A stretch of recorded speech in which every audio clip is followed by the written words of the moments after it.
Hola, hoy vamos a hablar de una teoría que en su forma hamiltoniana se debe a Dirac y que la desarrolló para aplicaciones en mecánica cuántica, pero que tiene interés por sí misma, la teoría de las ligaduras.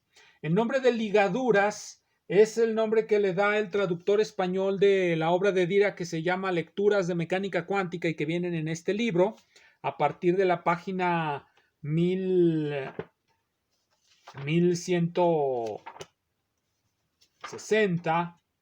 Viene eso, el libro de Dirac sobre mecánica cuántica y en particular sobre la teoría de las ligaduras. El nombre es Lecciones sobre mecánica cuántica.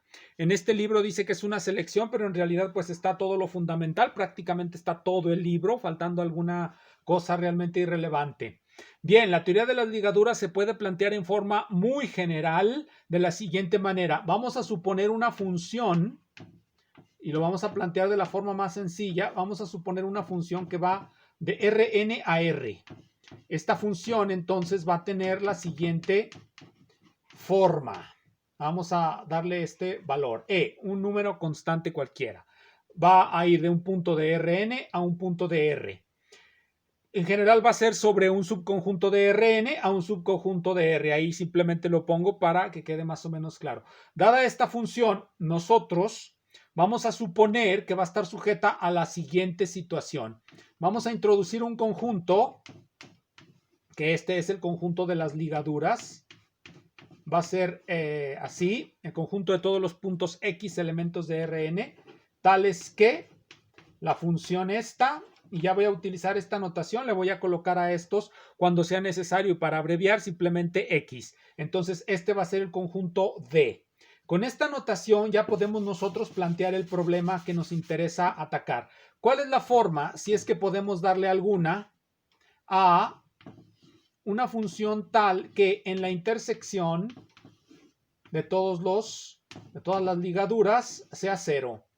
Esta G y esta rayita aquí, esta G pues es esta función de acá, esta rayita aquí significa que la estamos evaluando sobre el conjunto de todas las ligaduras, sobre el conjunto de todas las funciones que puse y que ahí va a valer 0, su valor va a ser no E, sino 0. ¿Qué forma adquiere la función G en esa situación? Este es el problema que pretendemos resolver. Vamos a ponerlo aquí nuevamente en forma explícita, xn igual a E, y un conjunto de funciones, las voy a poner también de manera explícita, de xn así, punto, va a ser m funciones, esto así.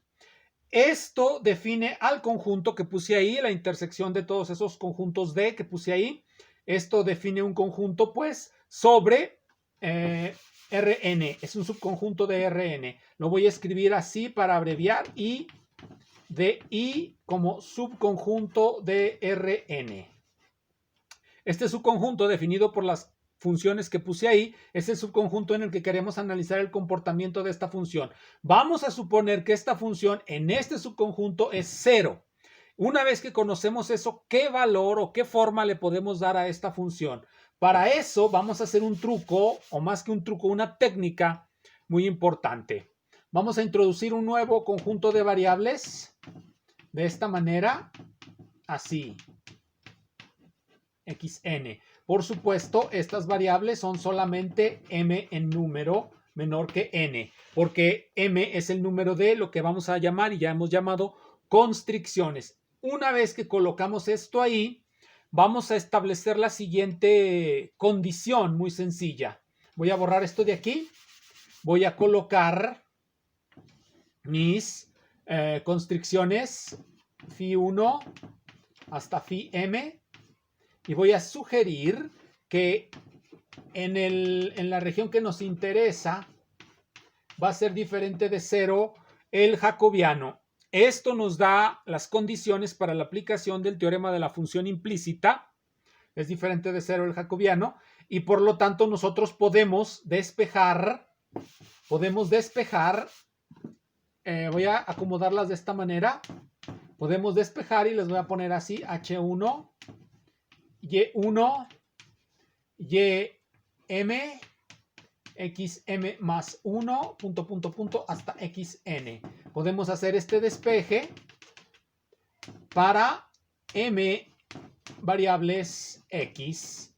Y entonces nosotros, esto nos lo garantiza el teorema de la función implícita, que existen estas funciones, al menos en un entorno, en un intervalo de Rn, en un subconjunto de Rn, donde varíen todas estas, podemos encontrar estas funciones, es lo que nos garantiza el teorema de la función implícita. Una vez que tenemos estas funciones, nosotros podemos sustituir en g. Vamos a hacer eso. Una vez que sustituimos en g, nosotros vemos lo siguiente. Tenemos x1, hasta xn. Cuando hacemos la sustitución, vamos a poner allí h1, hasta hm, xm más 1, hasta xn. Nos va a quedar de esa manera. Estas tienen las dependencias que ya indiqué. Por lo tanto, uno puede escribir esta función, le voy a poner g, pero arriba le voy a poner un acento de ese estilo, un acento así, para indicar que ahora depende de y1, ym, xm más 1 hasta xn. Así va a ser mi nueva función, que es exactamente igual que esta, simplemente después de la sustitución. Y es con la que voy a trabajar, la voy a poner aquí a un ladito. Aquí la voy a poner. ¿Qué ventaja tiene esta función? Aquí la voy a poner, m más 1. ¿Qué ventaja tiene esta función sobre la otra función? Bueno, como estas, cuando son 0, hacen que esté la función evaluada sobre la superficie D, simplemente basta con que yo ponga esto, 0, 0, xm más 1. Estas no se ven afectadas, son independientes. Voy a poner y suponer que la situación está escrita de esa manera. Entonces, ya estoy yo expresando analíticamente la condición de que este es 0 sobre la superficie que forman las funciones de ligadura o constricción o vínculo.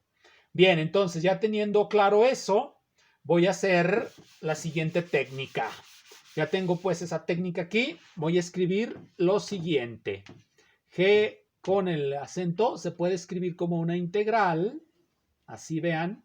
Esta es una técnica que se usa mucho. De 0 a 1 de la diferencial de G. Esto. Pero aquí le pongo una T a todas. O más bien no le voy a poner T, le voy a poner una lambda para no confundirla con el tiempo, porque luego puede haber confusiones y nada más va a afectar a esas variables. xn. Nosotros vemos que simplemente es la evaluación, como esta va a ser con respecto de lambda. Cuando evaluamos en 0, esta se hace en 0, estamos sobre la superficie y por lo tanto vale 0. Y cuando evaluamos en 1, pues es la función lisa y llanamente. Entonces, esta es como quien dice una identidad. Pero esta identidad es algo muy importante, miren. Vamos a hacerlo. Vamos a hacer el desarrollo. ¿Por qué es importante? Porque en esta integral aparece la diferencial. Esa diferencial va a ser sencillamente así. Suma, y aquí le voy a poner lambda y con respecto de lambda y con respecto de lambda más de g con respecto de x también y la suma ahorita la pongo así, sumatoria desde que y es igual a m más 1 hasta n, y aquí también va una sumatoria, pero aquí lo interesante va a ser que estas funciones x y no dependerán de lambda, y por lo tanto esta parte pues es 0, y nada más nos va a quedar eso. Vamos a escribirlo pues. Entonces esto lo puedo escribir otra vez así, 0, 1. Ahora sí le pongo derivada, bueno, le voy a poner la sumatoria. Desde que y es igual a 1 hasta m, fíjense, hasta m de g, esta función con respecto de lambda y La derivada de lambda con respecto de esto, pues es sencillamente y con respecto de lambda. Entonces yo puedo simplemente sacar esta función hacia acá. Vamos a sacarla, vamos a sacar esa función hacia allá. Y cuando lo hagamos, vamos a obtener esto. Y integral de 0 a 1 de la sumatoria desde que y es igual a 1 hasta m de la derivada de esto con respecto de lambda y de lambda. Esta integral así nos queda y vemos que depende única y exclusivamente de x, las variables, x desde x igual a m más 1 hasta n. Entonces yo puedo escribir esto, fácilmente así, y bueno, aquí falta la sumatoria desde que y es igual a 1 hasta m de y, aquí le voy a poner funciones li. Estas funciones, como vimos, van a depender de 1 hasta n. Esta de aquí, obviamente, sabemos lo que es phi i de x1. Bueno, aquí le voy a poner x para salvar notación, li de x. Entonces, con esto hemos demostrado un teorema fundamental que voy a enunciar ahora.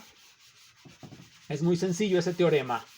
Si yo tengo un conjunto, le voy a poner D, que es el conjunto intersección de todos los D definidos como los definí al principio, este conjunto, y yo decido que una función sobre este conjunto D valga 0, entonces yo puedo expresar esta función G como una suma de las constricciones por unas funciones cualquiera que están ahí.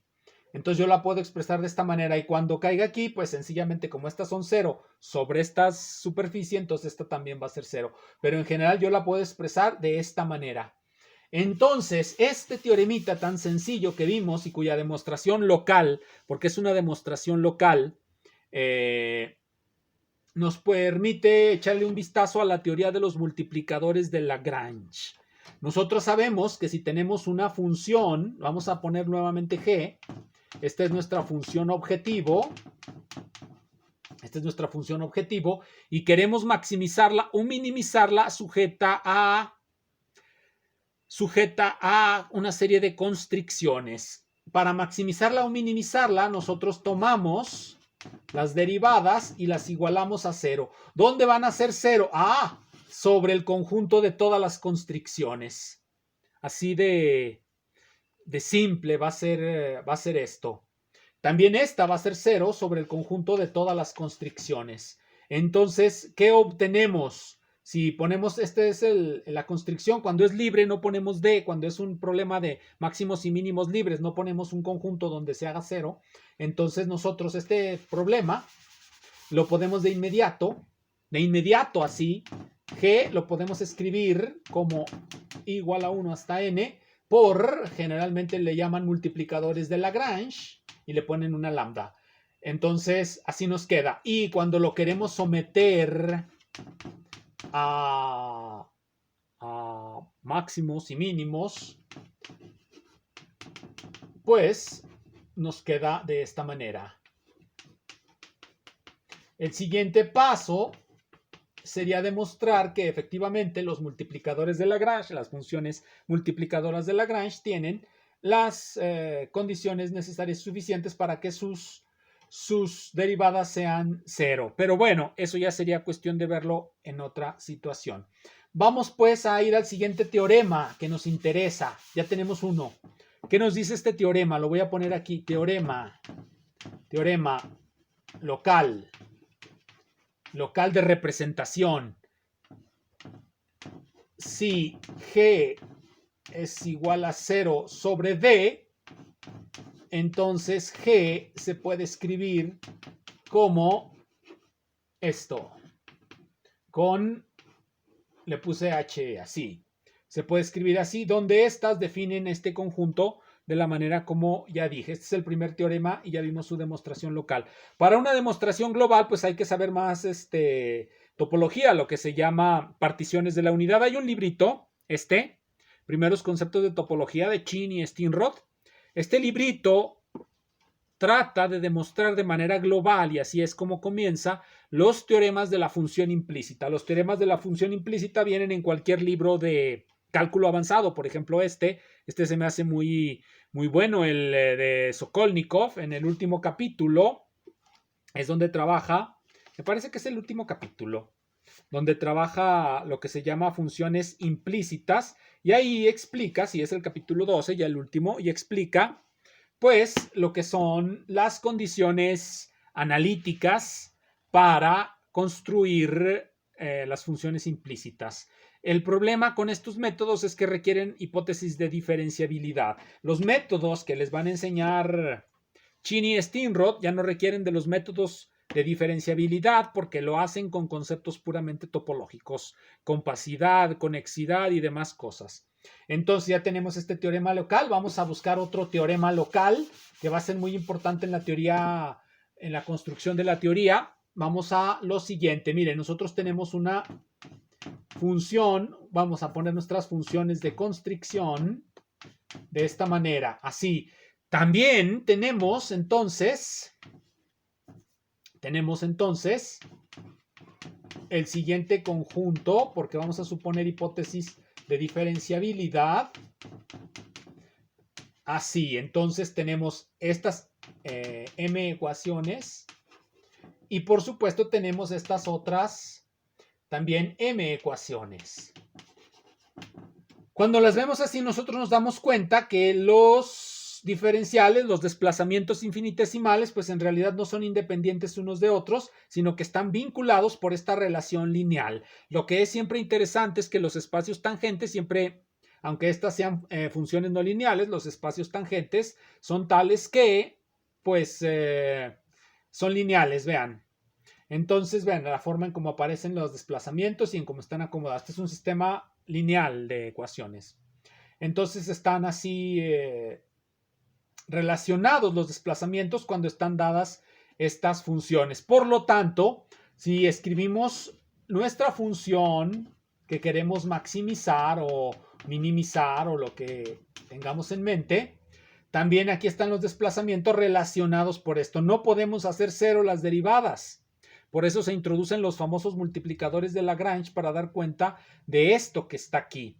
Lo que hacen los multiplicadores de Lagrange es simple y sencillamente expresar lo que expresamos de una manera más sencilla, expresar las funciones implícitas en términos de las funciones explícitas FI y no de las que nos propone el teorema de la función implícita, que siempre son funciones locales. Por eso siempre es importante expresarlo todo en estas funciones porque están definidas en entornos un poco más grandes a priori que los otros entornos. Entonces vean cómo están relacionadas estas funciones.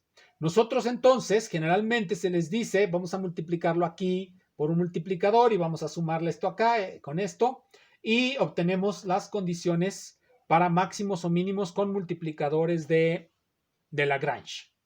Bien, entonces lo que nos resulta pues importante demostrar, ya que una vez que vimos esto, es lo siguiente. Si nosotros tenemos, vamos a ponerlo así, si nosotros tenemos un desplazamiento dado de esta manera sobre D, las funciones h y deberán de ser proporcionales a las funciones y k y así. Deberán de ser proporcionales a esto de esta manera. Ese sería otro de los teoremas fundamentales que vimos. Esos teoremas también los demuestran en este libro, Cuantización de los sistemas de norma, que son los primeros que hay que saber para poder escribir los sistemas hamiltonianos en su forma canónica. Pero sobre este teorema volveremos en el siguiente episodio de esta serie. Gracias.